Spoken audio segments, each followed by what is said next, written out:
ऐसा नहीं कि जो सैम पित्रोदा ने कल कही है बात 2011, 12, 13 में तत्कालीन जो मंत्री थे पी चिदम्बरम, उनके द्वारा भी इन सब चीज़ों की वकालत बार बार की जाती थी।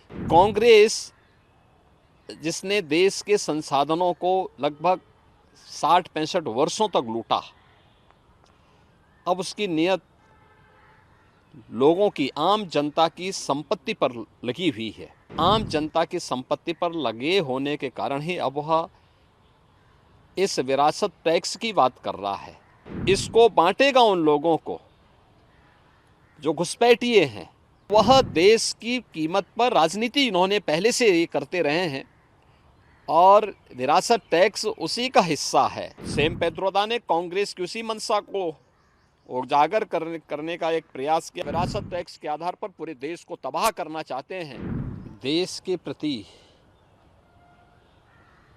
और देश की आम जनता के प्रति कांग्रेस की मानसिकता क्या है, यह पहले भी यूपीए गवर्नमेंट के दौरान भी और कल फिर एक बार उजागर हुआ है। कांग्रेस के घोषणा पत्र में भी कहीं ना कहीं ये सब इशारे थे।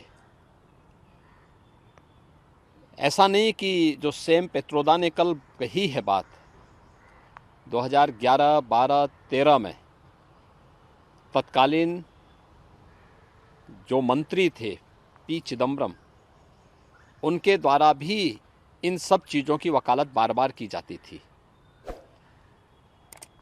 और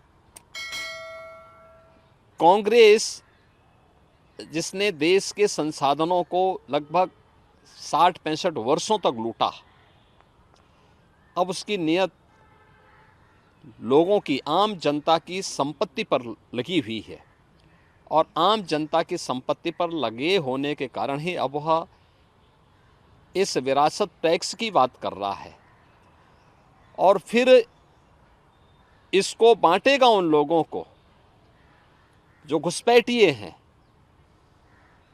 आखिर कौन नहीं जानता कि असम के अंदर, इस देश के नॉर्थ ईस्ट में या देश के अंदर अलग अलग भागों में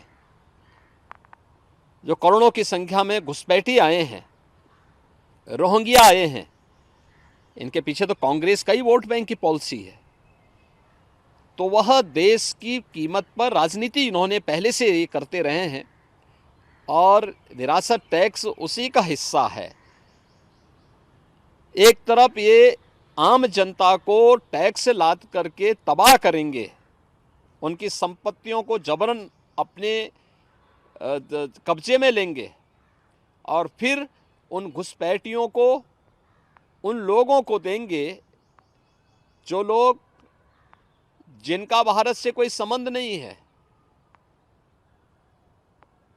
सैम पित्रोदा ने कांग्रेस की उसी मंशा को उजागर करने का एक प्रयास किया और उसने उसी बात को कहा है जो कांग्रेस का वास्तव में प्रयास है। वो तो अच्छा है 2014 में कांग्रेस की विदाई हो गई, अन्यथा कांग्रेस उसको उसी समय लागू कर चुकी होती। कांग्रेस के कुछ सांसद भी सैम पित्रोदा की बातों का समर्थन कर रहे हैं, जो सांसद पद के प्रत्याशी हैं वे लोग समर्थन कर रहे हैं। तो ये चीज़ें दिखाती हैं कि इनकी मंशा देश के प्रति अच्छी नहीं है।